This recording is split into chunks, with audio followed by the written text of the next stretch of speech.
Hey guys, what's up? Roshi is here. Today we're taking a look at the balance changes, and boy are they spicy.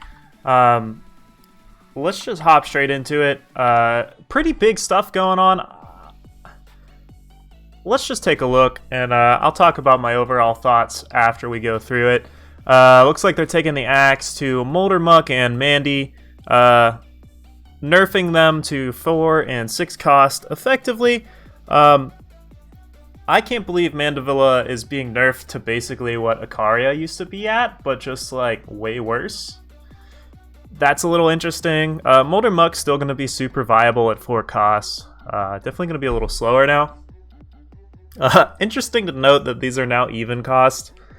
Definitely might see some Molder Mucks being slung in like even Xenon or even Found or even Stone Scar. Or whatever, even Argentport. But yeah, this probably needed to happen. Expedition's kind of been Molder Muck the format for long enough now, and now maybe we'll see some more variety, but maybe not. Like, even just nerfing this to 4, like, this card already did so much that, like, it's still probably fine as a 4-drop, so I don't really disagree with this change. I do wish Mandevilla, you know, maybe saw a buff in some other aspect, like make it a 6/6 or something. Like, it's cool that we have a Chupacabra-like effect where the creature enters the battlefield and does the thing. But it's just kind of unfortunate that, like, the stats need to be so crappy and it needs to be so expensive in the process. Like, Ikaria has a 7-drop, Mandevilla is a 6-drop. Like, that's a lot for this rate. So I imagine this card might still see play, honestly, but keep in mind this card now gets hit by Ulixa, which is huge. Other than that, some slight nerfs here to Combri Relics. Gemstone costs 3 to activate, and Findings costs 8. Very minor and like tame changes. But maybe it slows them down just a tad.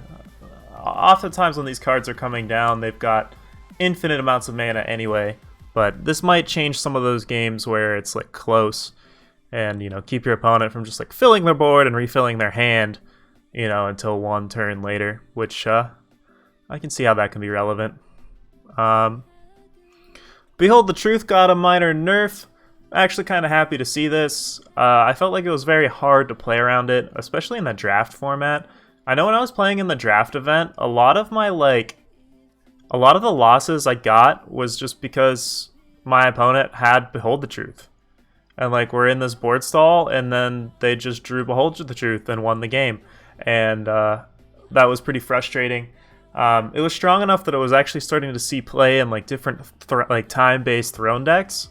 So, happy to see this one get toned down, even if just a little bit. Senway Smuggler and Tazboo both got nerfs. I'm actually shocked to see this. Tazboo was long considered one of the least viable, maybe not the least viable, but, you know, Tazboo being a 6/4, he's like dying to Jack now. Senway Smuggler being a 2/2 is kind of rough. I know Decay is powerful, but it just feels kind of weird. I feel like the 3-cost ones that like take a shadow and that takes 2 factions, those smugglers should be a little better than their counterparts that are just 1 faction. But, you know, maybe Stone Scar was too good. Who knows? And this is why they're pulling back on it. I can say that Mandrake's had a good time just farming those decks for a while. So this getting nerfed might be bad for Mandrakes because now we don't have our like free win matchup. Valiant Guardian got pounded into the ground. I find this very... I don't like this change at all. This was a really cool, like, big late game payoff. And half the time you just got crap off the top of your deck. Like, it losing Overwhelm means this card is basically never going to hit your opponent, ever. And the cards cost 4 more was one of the main draws to this card. As is, I expect this card to see 0 play now. They took it from, like, you know, potentially one of the better 8-drop, probably not even the best, but one of the better 8-drop, like, win cons, and now it's just trash. I expect this card to see no play now, and I don't really agree with this change. I think with either half of the card, like, it's still having the spells cost 4 more, or it's still having Overwhelm, and the card would still be fine. But losing both of, like, the reason for this card to exist, that's pretty rough. Now it's just a big body that, like, if they throw a Desert Alchemist in front of it, you don't even get value for it. Very, very rough change here. Not amused and not happy with it. Ankle Cutter's now a 3-2. This is big. It's not dying to Vara's favor anymore, just random ping effects. Feeding Time being 3 cost. This is huge. Expect Feln decks to just cram 4 of them in them if they're not trying to force Grenahen. And this is going to be pretty big for Expedition. Feln now has, like, some of, if not the best removal spell just sitting at 3 cost. No Sandstorm Titans are safe. And you don't have to have Banish to, like, meaningfully be answering threats now at 3 power. So this is going to be pretty big. Valkyrie Justicar being actually a solid 2-drop now. This card might actually see play. One of the things Valkyries have looked for in the past is solid 2-drops. And they've gotten a few more in the past, but this is another interesting option to add to the ranks. And speaking of Sandstorm Titan, maybe Valkyrie decks want a card that triggers, like, will enable Valkyrie Warp, while also being able to stop Sandstorm Titans from being slammed in their face, which is great. Okay, and other than that, they're making changes to the draft pool, and as a constructed player, I don't really care that much about the draft format, but what this does mean is it's going to affect the Expedition format. So we'll just kind of scroll through and take a look here and see what's different. So I'm going to ignore most of the commons and uncommons here. Let's just see what the legendaries and rares are. Bad news, Birthright. Birthright's funny. This card's kind of a meme. Taheen was already in the format. I don't think First Flame was in the format, but it doesn't really make much of a difference. I definitely don't think Jawbone Greatsword was in the format, so this will be interesting. Real big weapon that makes a guy. I'm not sure what deck really wants this. Maybe like a Stone Scar Relic deck. But something to keep an eye out on. Caleb Claimless. I think this was already in the format. Elevator was already in. Goliath was in. Opum was in. Ashen Snake Pit. Kriva. Strong Arm. That was definitely already in.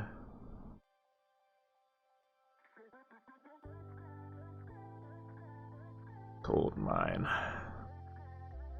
Maybe I should have went through this and found, like, an interesting list first, but hey, you guys can go through it with me here. Overloader, that was already in. Let's scroll through a little faster. I'm not sure that Raika was in. I don't think that means much.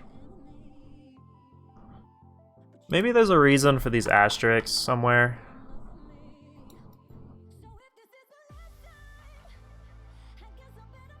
Oh, this is just how often it appears. Legend. Okay.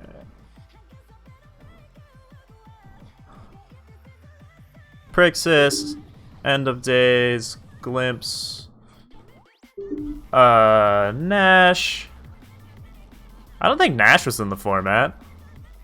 Invoke the Waystones, huh? Not sure that was in either. Reclaimer.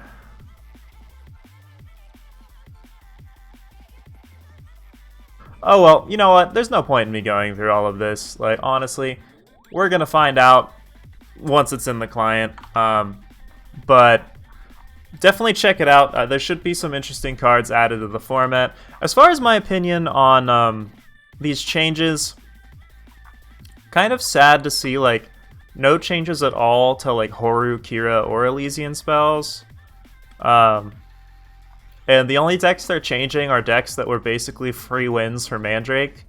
So not good news if you're a Mandrakes player, because now we're going to see less free wins from Combri Relics, we're going to see less free wins from Stone Scar, and we're going to have to play against, like, you know, more Horu Kira, more Elysian spells, more Sky Kragro. So plan your decks accordingly. No fun is allowed, and keep an eye out. It'll be interesting to see what happens to the meta. Sad to see some of these like Sentinels getting nerfed, but yeah, honestly, this is one of the ones that probably bothers me most about this change. Is like Valiant Guardian is like one of the coolest like Sentinel payoffs we've gotten in a while, and I haven't even gotten around to brewing too much with like Stirring Sands and Valiant Guardian, or you know, Life for Life and Valiant Guardian. Like, there's a lot of fun things that I had in my mind and on my radar that I wanted to try eventually. And now I'm probably not going to bother, because this was like one of the better payoffs. Between that and the old 8-drop Fire Sentinel, that's a lot of redundancy, but I guess I've got until this balance change goes into effect, which I guess is today. But by the time you see this, I might be live on Twitch, so come check me out at Roshi_is_here on the Eternal Directory, guys. If you're not in my Discord, you should probably hop into that. Lots of people chatting about decks, different strategies and stuff like that, and yeah, it's a good time. Thanks everyone, and have fun with the new changes.